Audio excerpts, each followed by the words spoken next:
Welcome to the Grow Your Independent Consulting Business podcast. I'm Melisa Liberman, a fellow IC and business coach. On this podcast, I teach you to become a consistently booked independent consultant without becoming a pushy salesperson or working 24/7. If I can do it, you can too. Listen on to find out how.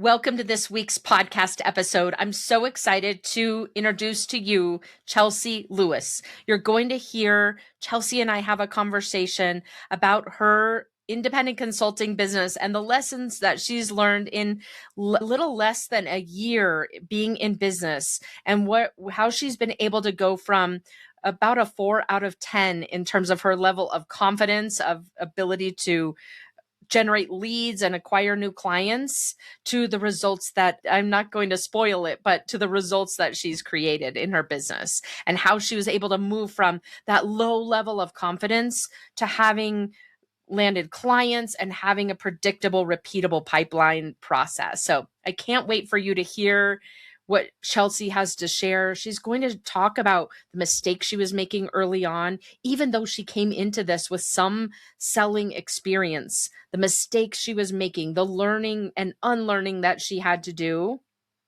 and then ultimately what she did to create the results that she'll share with you that she created. So I'm excited for you to hear Chelsea, meet her as a fellow independent consultant, and to take away the lessons that she shares that you can apply to your own business as you continue to grow it and make it more predictable and repeatable. So before we dive in, one last thing. During the conversation, Chelsea and I talk about the lead gen sprint, and her experience in that sprint is something that's available to you as well. And if you're interested in joining our next cohort, we start in September, not too far away. And now is a great time to join us so that you can get early access to the materials and start generating leads before we even turn the calendar page to September. So for more information on that, you can go to www.consultantsprint.com to see all the details about the sprint. But in the meantime, can't wait for you to hear Chelsea's perspective and take away all the lessons that she shares and apply them to your business. Chelsea, I'm so excited to welcome you to the podcast. Thanks for joining us today. I would love for you to introduce yourself, tell us a little bit about your consulting business, what kind of work you do, who you help, all of those things. Thank you, Melisa. I'm so happy to be here. I'm so happy to see you. Hi, everyone who is listening. My name is Chelsea Lewis. I provide strategic advisory to growth stage founders and CHROs of mid-sized companies who want to build high-performing teams. So what this could look like is solutions around change management, org effectiveness, org design, all of that good stuff. I typically serve customers in technology, consumer goods, media, and arts and culture, because I just really love those spaces, but have clients across all different industries. So which has been awesome. Amazing. And Chelsea, tell us where you live and how long you've been in business, a little bit about that background. So I live in the Washington, D.C. area. I am originally from Philadelphia. I have moved down to the DC area a long time ago. I've been here for 15 years. I have a long history of traditional management consulting. And in October of 2025, I quit my job. I took 3 months to rest and spend time with family and friends. And then in January, I hit the ground running with my business. So I have been in business for almost a year. And yeah, it's been great. Amazing. Your anniversary is coming up and you've accomplished so much in this last year. So I'm excited to dive into it so everyone can hear about it and take away some lessons. Yeah. So let's start off and give us a little bit of a background. So when you started the lead gen sprint in the spring, you rated your confidence in your ability to generate leads as a 4 out of 10. Yes. If you're willing to share a little bit behind that, like what made it a 4? Yeah, I rated it a 4 because I felt initially overwhelmed by all the possible channels and all the possible people I could be talking to. And you open LinkedIn and you get sucked down a rabbit hole and you're not really sure what you should be doing on LinkedIn. And then 3 hours later, you look up and say, what did I spend all my time on? So I rated it a 4 because I felt a big sense of overwhelm on the best channels to find my ICP and also how to spend my business development time most effectively. Yeah. Yeah. And can you describe what that looked like, Chelsea? Like, what were you doing on a week by week basis, if anything? Yeah, it felt very haphazard, which I will say. It did not feel like I had a structured plan. I woke up and I had this big block of business development time on my calendar, about 3 hours a day because I was really trying to, generate the pipeline. I would wake up, I would send texts to former colleagues, I would make new connections with people on LinkedIn. I would send emails to former clients and it felt very sporadic. And I'm happy to talk about this more, but the sprint really helped me put a structure around my business development time that made it feel much less overwhelming, more tangible and effective with that block that I had. Amazing. And we'll get into those Yeah. details here in a second. But tell us a little bit. You just mentioned about that you've been a management Yeah. consultant in the past. A lot of consultants come from industry or they've been in the business and not as consultants. You've been a consultant for a long time before going out on your own. What surprised you the most about going out on your own and having to be responsible for driving business in this Yeah. different way? Yeah. The biggest surprise, and you hear this advice from folks when you start to talk about starting your own business, is the mindset shift from employee to business owner to CEO and CFO and CGO and all the other hats that you have to wear.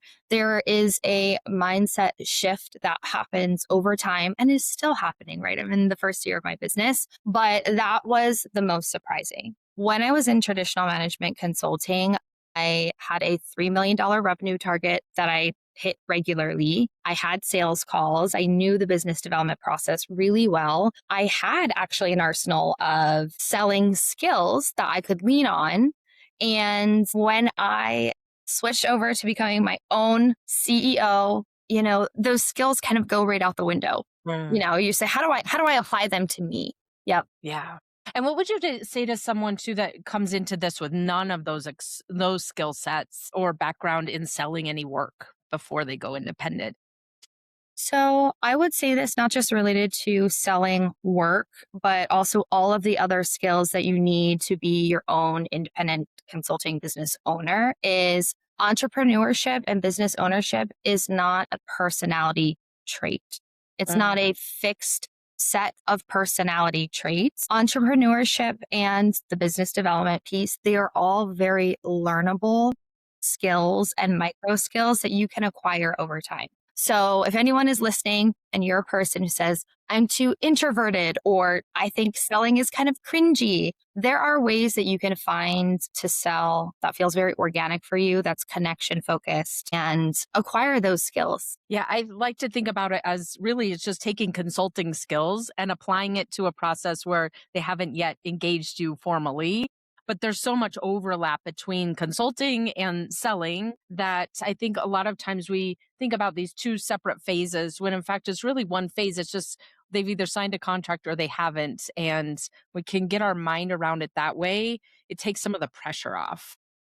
It What are does. your thoughts about that? Yeah, it really does. And I think one thing that I really learned in the sprint that I want to offer to the audience is the first conversation that you have with someone, you get them on the phone, is really focused on connection and curiosity. When I started out on my own, I was panicked by the idea of having to establish credibility, build connection, understand their problem, and then also potentially scope it in one conversation. What I would offer is if you are talking to someone new, especially, make the connection, be curious about their problem, and ask really good questions. And that, in and of itself, is very, very valuable to the person that you're speaking to. Yeah, it's slowing it down, building that relationship, Yes. gaining their trust. Exactly. Yeah. Exactly. And I think that's a micro skill that you get to test throughout the sprint and get feedback on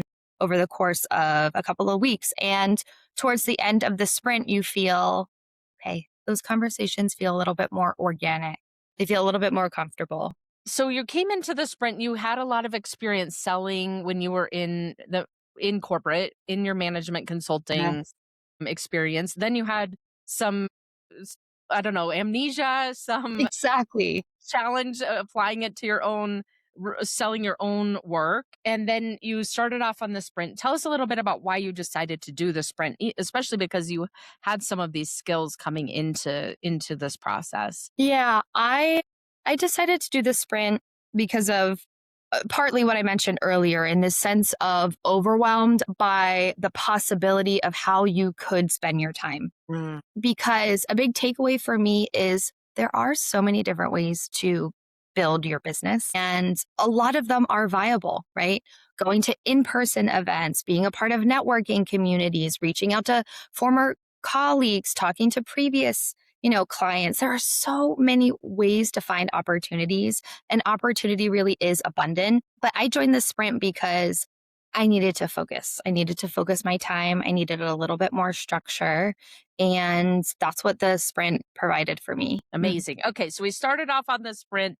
Give a little bit of insight to the listeners about what it was like and what, Yeah. let's start there and then we can dive into some more of the detail. Yeah. Yeah.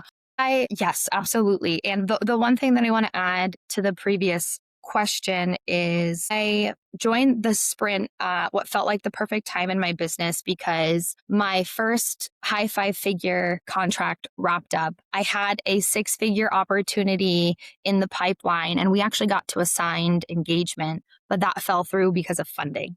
So I thought I was going to be super busy throughout the summer. And here I was, kind of scrambling to rebuild my pipeline a little bit. So I think the timing of the sprint was great as well. But the sprint for me, I really liked the asynchronous learning videos. I know I'm getting very Yeah. tactical, but that Yeah. was very helpful for me because I could engage in the program based on my schedule. So Mm. that was very helpful. Another thing that I found really valuable is connecting naturally with other independent consultants. I found that there are several independent consultants also in the DC area. I reached out to them, we grabbed a virtual coffee, and you inherently have this bond with other sprinters. And so it was really nice to build community as a part of the sprint as well. But yeah, you acquire skills incrementally throughout the sprint. And I thought that was done very thoughtfully in terms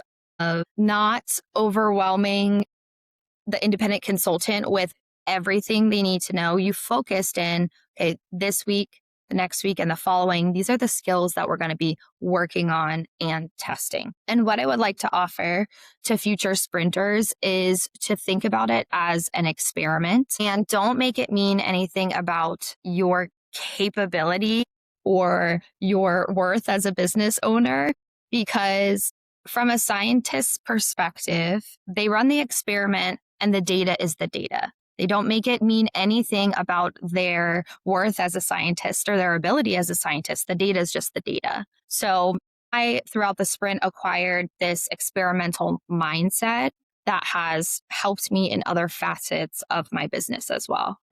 Amazing. Say more about that, Chelsea. How has it helped in other facets of the business? So, other places that I've applied this scientist mindset is related to speaking engagements and connection within my community. So, I'm a first gen professional. That's very important to me in helping kind of the next generations of first gen folks. So, I have reached out to, various organizations and universities and other podcasts to speak on the topic of first gens and starting your own independent consulting business and entrepreneurship. And I'm testing what works well in terms of how I get a response from those potential speaking engagements. So that's more of the fun, I would say, fun side of my business, the thing that really lights my heart up. But also in business development, same thing applies. I have tried certain LinkedIn outreach messages, right? And Mm. you look at the data of, am I getting a response? Has this been successful? Am I building connection? You look at that, make the assessment, and either pivot or continue with the experiment. Yeah, I mean, that's something within the sprint that I find is really important. having done this for 14 years and starting off with the mindset of I've never failed before. I like, this is not where I'm going to fail now. And first of all, that wasn't even true. I had failed in the past. I don't think I even realized it. Where it might not have been a failure, like an outright a big failure, it Yeah. was a failure to take bigger risks, a failure to be willing to fail, essentially. And so coming into running of an independent consulting business and learning, wait a second, it's not a good thing to try to avoid failure. It's actually a great thing to fail more often, more frequently, and have it part of the process. And so that's why I've built that into the sprint, is helping to take normalize, like, this is part of what we want to do. And this is not a problem. Let's go fail. And let's, like you said, let's treat this as an experiment. Let's treat this as the scientific method, and get the data as quickly as we can, get the feedback as quickly as we can, so we can keep iterating and fine tuning and getting to a process that's repeatable. Yeah. And that is absolutely plus 100. That's what resonated with me a lot in terms of the mindset shift. So I started talking about that a little bit, from employee to business owner. And what you just articulated is one of the biggest lessons I think folks learn when they first go out on their own, is rejection and failure. And I'm putting my fingers in quotes around failure, because I think you either succeed or you learn. Mhm. And, but so all of that to say, I have really made this shift in terms of my relationship with rejection and with failure. So I have counted, I have been rejected at least 137 times, at least. And it's Amazing. not a problem. It's not a problem is a quote, Melissa, that I have taken from your sprint, and I apply it in my business. I apply it with my partner. So I've been rejected 137 times, and it's not a problem. It's It's not a so problem. exciting. It's an achievement. It's an Yes. achievement. Yeah, it is. Yeah. It Yeah. is. And that's a mindset shift, because, I, in management consulting, you are traditional management consulting, you are rewarded in many ways for this heavy corporate armor of perfectionism and being the authority in the room. And yes, certainly we are that to our clients, but in our relationship with our work, there's more room for experimentation. Yeah, absolutely. I think it's such an exciting business model, because we get to pick and choose what those priorities are, where we want to experiment, what direction we want to go in, and figuring out how to make that happen. Yeah, so exciting. Tell us, so you, one of the things you did when you started off the sprint was to set a goal. And if I recall correctly, it was to land, at least to start with, one new client. Tell us a little bit about why you set that goal. Looking back, do you think that that was the right goal to set? Would you shift what your goal was? Tell us a little bit more about what Yeah, that looked like. it felt like the right goal to set. I felt like that out of the sprint, I wanted to have landed or been in negotiations with at least one client. The other one that I would add, which is a bit more nebulous, is to have fun. And I can feel the eye rolls of maybe some people listening right now. But Melissa, when I started to focus on having some fun, at least in my business, doors opened up, because if you there's this energy you have when you are doing something that lights you up, that's pretty infectious, and it changes the way you show up on calls, it changes the way you build connection with people, and ultimately that's what you're doing with clients. You are building an authentic connection with someone that maybe you worked with them in the past, maybe they're brand new, and maybe it's a brand new relationship. But I would say, yes, one client, absolutely. And that would be my goal again, but also to have fun and enjoy the process. Which I think is some, to your point, I know a lot of us don't value having fun. I know I talked about that for a long time. Like, fun is sort of 12th on my list. Mm-hmm. But your point, having this ability to not hold so tightly to everything, like, oh, I got a lead, it better close, or I have to land this client because otherwise I'm going to have a gap in cash flow.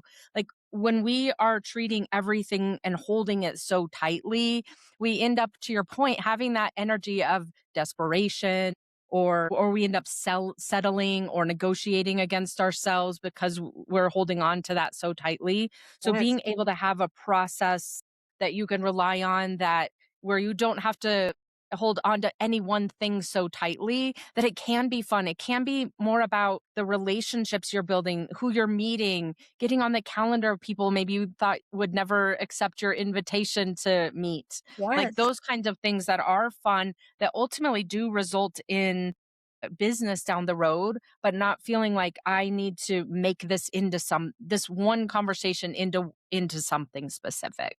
Yes, absolutely. And I feel like throughout the sprint, you also have an opportunity to work on your relationship with yourself and surprise yourself in your ability to expand your comfort zone. And I think Yes. that's really important, again, from the employee mindset to the business owner mindset, is being willing to expand your tolerance for discomfort, because rejection sucks, but you move on and you count them, and maybe you'll look back and say 137 rejections is pretty cool.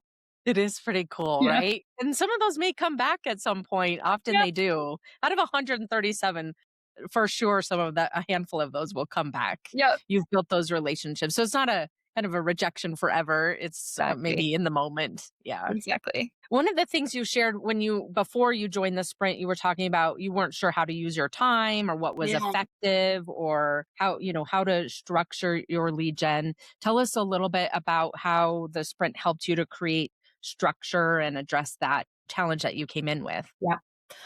So the sprint helped me narrow in my focus, narrow in my experiment, if we're, going to use that language, which is great. So it helped me narrow in my focus, and it helped me focus on kind of two blocks, two channels. One being my warm network. Mm, Hmm. yeah. And the second is, when I first started the sprint, I didn't have a solid structure for my business development time. Throughout the sprint, it helped me focus on two key business development channels. One was my warm network and how to engage them. And then the second was networking communities where my ICP hangs out. So for the most part, I focused my sprint energy on my warm network, because that's where you already have many relationships. Trust is often already built. Perhaps some people have already seen you in action in, your previous roles. And so I focused a lot of my energy on the warm networking. And so you said before the sprint, you had already been doing that. You had been texting them, emailing them. What changed as a result of the sprint process that gave you more structure, more results, more out? Like, what did that look Yeah. like? Yes. Through the sprint, I realized that I was in the friend zone, as you say. And the sprint helped me develop the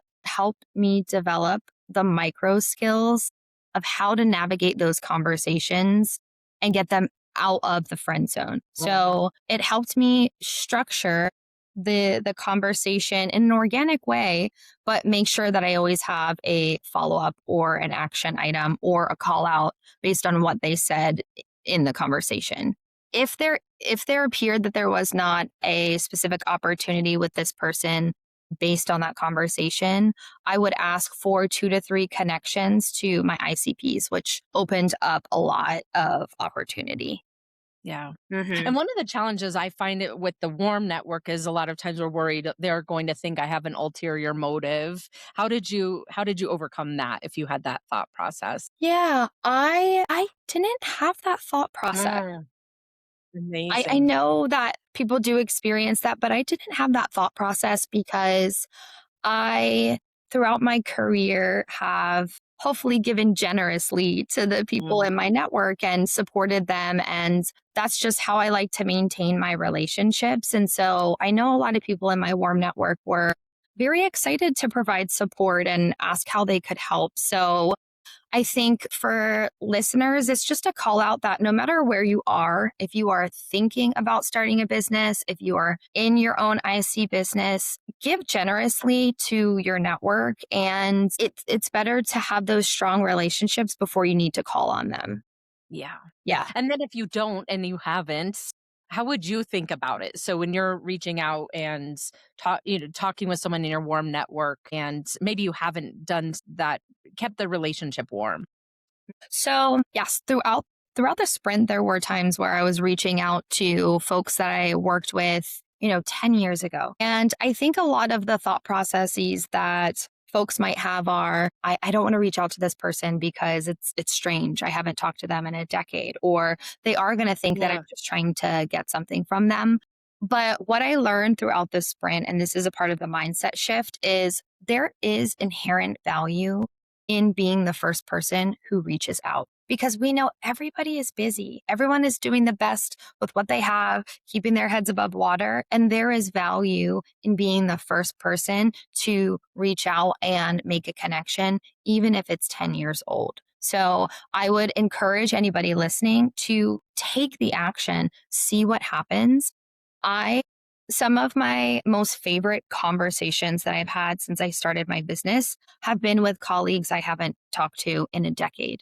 And it was so fulfilling and heartwarming to Yeah. hear, how their career and their lives have progressed and then, see if they can connect me with all the wonderful people they have met over the last decade. And so I would encourage folks to, take the step and reach out to folks. Yeah. And I just want to point out too that you have a mindset that I've contributed, that I've developed, that I've cultivated, that I've added value to this relationship, even if you haven't talked to the person in 10 years. And that's such an important, valuable starting point versus what haven't I done? Where haven't I kept in touch? Where are they going to think I just want something? And you're setting yourself up mentally to just kind of skip that first step of, are they going to think I want something from them, and moving forward and reaching out and creating those conversations. Absolutely. And Yeah. I think there's also this shift that happens in your core beliefs. And this is getting kind of really into it, but there's this shift that happens when you become a business owner where you have to believe that there is inherent value for the other person for Uh, you reaching out. And that's work that you do, that's your mindset work. Yeah. yeah. Yeah, absolutely. Hmm. I would argue that 80% of the game is mindset. Yes. 20%, like you said earlier, there's so many different ways to build a business. There's so many different ways to generate a pipeline. In the sprint, we distill it down to 8 paths you can choose from. So no one's stuck doing cold calling or cold outreach. There's 8 ways to do it. And those are really the core simple things. It's the mindset on top of it that either fuels the results you're looking for or sabotages you in some way, or in sometimes both. Yes. Yes, Yeah. absolutely. And I would love to offer the thing that has been landing the most clients for me. And I learned it from the sprint. So, Melissa, you always say to add value, and you can add value in so many different ways, like we were just talking about. So, recently I have been focused on my networking community where my ICPs hang out. So folks will post, they'll ask a question, and I'll respond and offer some insight and then offer, to hop on a call. So when they join the call, I typically know that there's something underneath the surface that they're tackling that we're going to be talking about. But we have a nice conversation. I ask some questions. They tell me a little bit about what's going on. And based on that conversation, I will offer something of value, tangible, that is not my one pager. So I'll give you 2 examples. One, I had a conversation with a client who's now my current client. They needed advisory support to launch a new service line. I talked to the COO. That was one of my conversations. And out of that, I offered, would it be helpful if I created a 30, 60, 90-day plan for how to think about launching this to market? And he said, that would be amazing. We have no plan in place. I would love to see it. So it's a really great opportunity to share your thinking and show your thinking instead of telling. Another opportunity that I have in the pipeline right now where I've done this as well is I had a conversation with a CHRO. Their business is going through a lot of executive changes. in that conversation, I offered to put together a high level, super high level transition plan and some things to be thinking about while they're having internal conversations. If you are listening to this and you're saying that's a lot of work, I use Claude Cowork and I go from thought to a finished product in about 75 minutes, which is about as long as I would spend on a proposal, or even longer. I've spent way longer than 75 minutes on a proposal. So the big takeaway is I am adding value to them from day one. And whether or not they work with me, they have something of value that they can take and use internally. And so that has been working very well as of late and help me, grow my business to 6 figures. Which is so amazing. I mean, that's one of the things we work on in the sprint, right? Which is like, let's design our conversation starter. Let's then figure out what it looks like to move that to the next step and the next step, and ultimately to this foot in the door offer that you're able to sell and start building that relationship with the client while you're generating revenue as well. But there could be some quote unquote free work in the early stages. But to your point, there's so many tools now that make that so much more efficient. Mhm. And tell us more about how you're avoiding like kind of getting stuck with you do this free work and then they decide to go execute it on their own. What are your thoughts about that part, Chelsea? Yeah, that is a good question. I think, and I want to make this valuable for folks who are listening, but I do think my 15 years in management consulting has equipped me with knowing where that line is, which I think is a skill that I've brought into my business. But my mentality still is to give generously. I know there are many schools of thought related to this. Don't give away too much free work, give generously, somewhere in between. I believe that the right clients will work with me if I can solve their problem. And so if they end up running it in-house, and they'll probably give me a call in 6 months because something else broke. And Right. so I don't think about that too much, Melissa, and maybe I should. But it doesn't bother me. I could imagine that some folks are concerned about it, but I can offer 75 minutes because I would offer, a free 60-minute strategy call. So I just, instead of doing that, I, spend that time elsewhere. And I think that's so important, right? Because when we ruminate, and I see consultants doing this all the time, ruminating over and really becoming resentful. I shouldn't be doing this free work. They're just going to take it and use it and leave me, behind. All of those thought processes, we end up spending so much time worrying about, am I giving away too much or too little? And what is that line? Versus, you know what, I'm just going to use my gut instinct, whether they have management consulting Absolutely. experience like you do in the past, or even their corporate experience, like leveraging that gut instinct of, let me give enough to show this to be tangible, to show the way I think, to show the value and the blind spots that they may be overlooking, and trust that the process will ultimately lead to a contract with that client. But again, not being dependent or beholden to just one opportunity. That's part of this process, right? Is having multiple opportunities in the pipeline so that you aren't stuck if they do decide to go execute it on their own. And to your point, they'll come back at some point as well. Yeah. Yeah. The way that I think important point here is so much about the way you're thinking of this and helping consultants to avoid getting into that over analysis and Yeah, fear. Yeah. absolutely. Yeah, and I would offer a big takeaway on that is potential clients want to experience your work before working with you Mhm. in many ways. They want to know what it's like to work with you. There are other, roles where they have portfolio, right? I think about graphic designers. They Yeah. have a portfolio that they can show what it's like to work with them. So it's a little, our work is a little, less tangible. We have case studies, of course, but show your thinking. What is it like to work with you? How will the client experience your thinking? And I think that's especially important now when we know trust is quite low because of AI and a lot of technology. Trust is quite low. So what can you do to build trust with your potential client as quickly as possible. And I'm finding that showing your work is one of the best ways. Yeah. Yeah. And that's one of our main focuses in the sprint, right? Is like building out that process Yes, essentially to show your work step by step. exactly. That's Yeah. exactly right. Yeah. Tell us what the list of results, Chelsea, from the sprints. Yes. Thank you for that question. I built a 6-figure business in 7 months. And Melissa, I do credit that to a lot of the skills that I gained in the sprint. Before we started recording, I know I mentioned that right now I have a proposal out for a $20,000 retainer that could be for a year.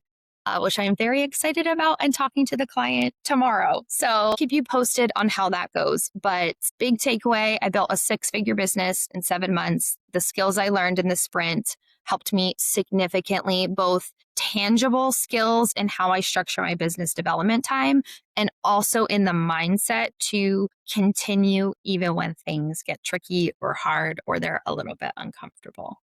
Yeah. And just to clarify, you told me before we started it was 20K per month advisory Yeah. retainer, right? What did I Not say? just Did I not say 20K that? total. Not just 20K total, 20K per month retainer. Yeah. I, Yeah. I need to say that. So good. So good. 20K per month retainer. And Yeah. then also I have surveys in the sprint, right? Yes. Pre-sprint survey, mid-sprint surveys, post-sprint surveys, so that we have a good sense of what you want to accomplish when you first start, what you are accomplishing, where some adjustments could be made, and then ultimately what you did accomplish. And a couple of the things I think you shared there were landing a 6-figure client and $1 million pipeline. Say a little bit Yes. more about Yeah. that piece of it. Absolutely. Yeah. So my current client, yes, landed my current client, again, the one who's focused on launching a new service line, which is very exciting work. And my pipeline today, Melissa, stands at $1.1 million. And it's been great. Yeah. Which is amazing because you've been keeping up the process, right? We ended that sprint at the end of May. And so now we're 3 or 4 months later. And what has allowed you to keep up the process, Chelsea, after we finished? Yeah, that's a great question, Melissa. I I stuck with my plan that we created in the sprint and just tweaked tiny things about it. Honestly, just tweaked tiny things about it, going back to our experiment conversation. So again, I tweaked the reach out language for my warm network. I tweaked how I respond to posts in my networking community and what I offer in that community. And with those tweaks, I was able to get more ICP folks on the call, which if you're first starting out, getting your ICP on the phone is like the number one skill you really should be focused on. Yeah. But with those tweaks, Melissa, I was able to get more of my buyers on the phone. Yeah, it's great. Yeah.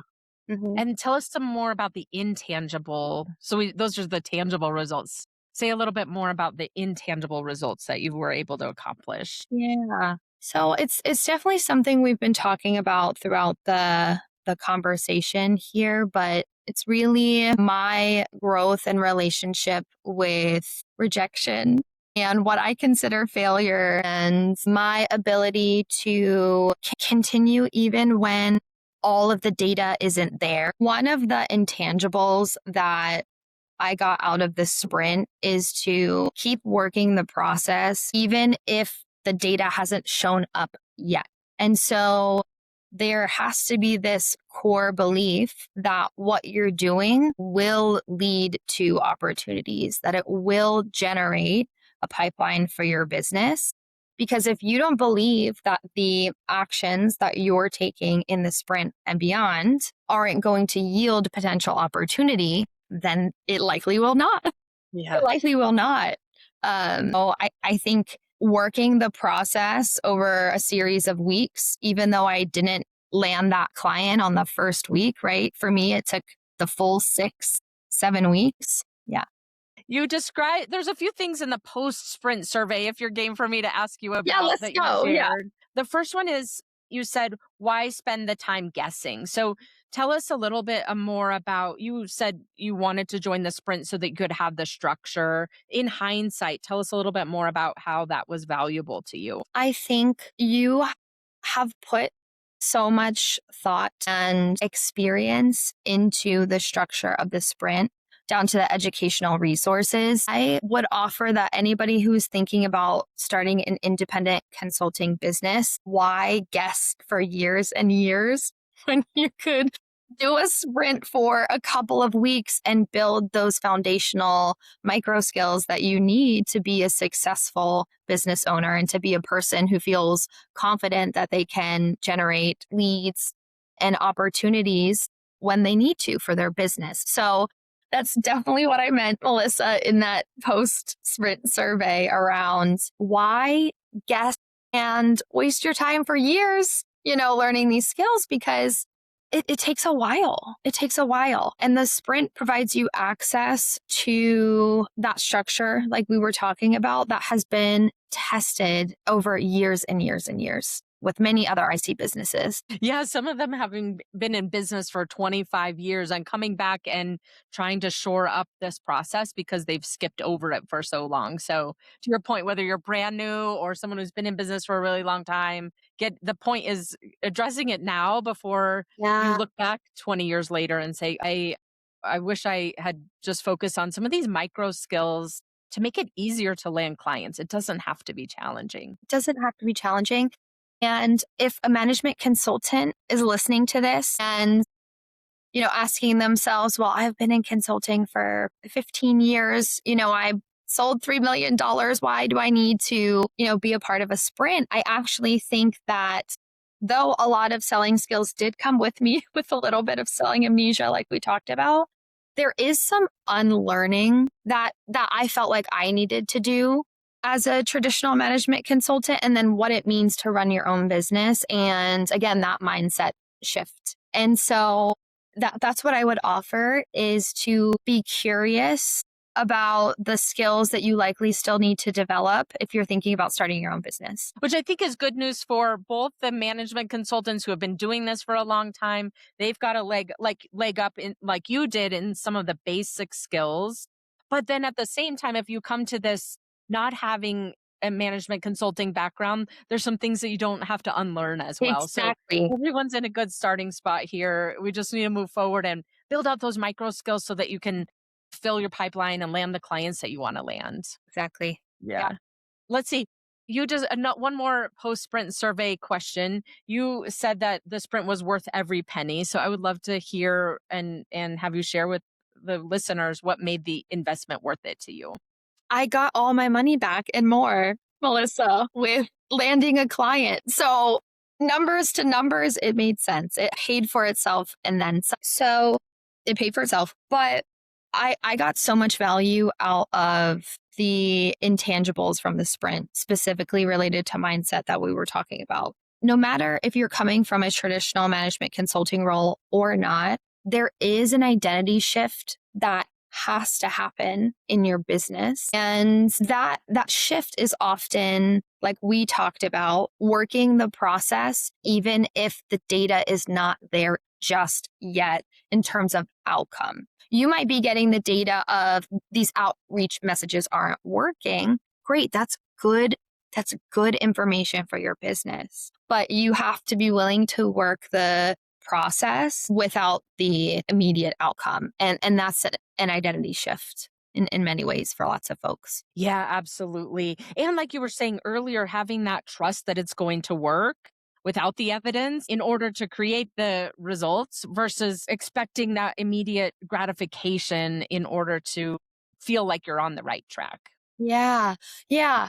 And not tying your worth as a business owner to those outcomes, because you are worthy and capable of running this business and acquiring the skill set regardless of your revenue target that you hit or don't hit that year. Yeah, Yeah. absolutely. Chelsea, as we are wrapping up, what advice would you give someone who's trying to decide whether or not the sprint is a good choice for them in the next step of their business? I would say do it. Can I just say that? I think that if you are a numbers person, I am evidence that the investment paid for itself and more in terms of landing a client within 6 weeks. If you are that and a person who wants to build community, I would highly recommend joining the sprint because not only are you gaining the micro skills to find opportunities when you want them in your business, but you are also becoming a part of a community and a support system of other sprinters who, when you join the coaching calls, I'm learning from every single one of those folks who speak up and, offer insight into their business. So that is very, very valuable. Yeah, amazing. And as we wrap up, Chelsea, I want to go back to what you shared in the very Sure. beginning. One of your passions around first generation business owners and anything that you're taking away from what you've learned so far as a business owner that you think might help others that are in the same situation. Thank you for asking that. When I first decided to quit my 9 to 5, I looked around at all the risk. I saw the risk of potential layoffs. I saw the risk of entrepreneurship. And the risk of entrepreneurship I knew would come with the personal and professional growth that I was looking for. I think there is this knowing that we all have when a certain role or a job or a space has taught us all the lessons that we were there to learn. And I knew, even though I loved my role, I knew that it was time for me to go into entrepreneurship. So I would offer to folks, listen to that, listen to your gut in terms of what it's telling you about your current role. And I would also offer that it's not much riskier than a traditional corporate role at this time based on, risks and a lot of other big moving pieces in the market. So that's what I would say. Yeah. And I think that's so important too, because sometimes it's easy to fall into that trap of, is the grass greener? Like when you're not seeing the results in your pipeline, for example, does this mean I should go back to corporate, or should I go back to corporate? Or for me, sometimes I think, should I become a barista? So reminding ourselves that even though it feels like those other things might be more secure, more stable, they're truly not. And just reminding yourself why you're in the lane you chose and to refocus in on making it more stable for yourself versus thinking that if you shift your circumstance, somehow it would be more stable. Yes. Yeah, absolutely. And I quit my job and my pipeline was zero. I had nothing in the pipeline. I did not have a client lined up. Through my warm network, I landed a high 5-figure role, and that sales cycle was 9 days. So I landed that within 3 weeks, and the sales cycle was 9 days, which does not happen. That was a fluke. It was just right place, right time. A 9-day sales cycle is very short. That is true, Chelsea, but I'll push back on you slightly, which is, rather than thinking about it as a fluke, like asking yourself, what did I do to make this a shorter sales cycle? Maybe not all of them will be 9 days, of course, but giving yourself some authority within that process so that you can, to our point earlier about the scientific method, so that you can figure out, okay, how did I influence that? And what might it look like to find ideal clients who do have more urgent need, and then to close them more quickly. So I would give yourself more credit than maybe you're giving yourself right now. Thanks, about Melissa. Creating that type of result. Mm-hmm. Yeah. Just a little coaching for you here as we end up. I love it. Yeah, so much fun. I can't help myself. Yes. Chelsea, thank you so much. Thanks, it's been Melissa. Such a pleasure and honor to have you here on the podcast to share your experience in the sprint, and hopefully it helps bring to life what it's like for other consultants who are thinking about joining us, and I appreciate it. Thank you. Thank you, Melissa. Thanks for having me. All right. We'll talk soon. Thanks for joining me this week on the Grow Your Independent Consulting Business podcast. If you liked today's episode, I have 3 quick next steps for you. First, click subscribe on Apple Podcasts or wherever you listen to make sure you don't miss future episodes. Next, leave me a review in your podcast app so other independent consultants can find and benefit too. And finally, to put the ideas from today's episode into action, head over to melisaliberman.com for the show notes and more resources to help you grow your consulting practice from your first few projects into a full-fledged business. See you next week.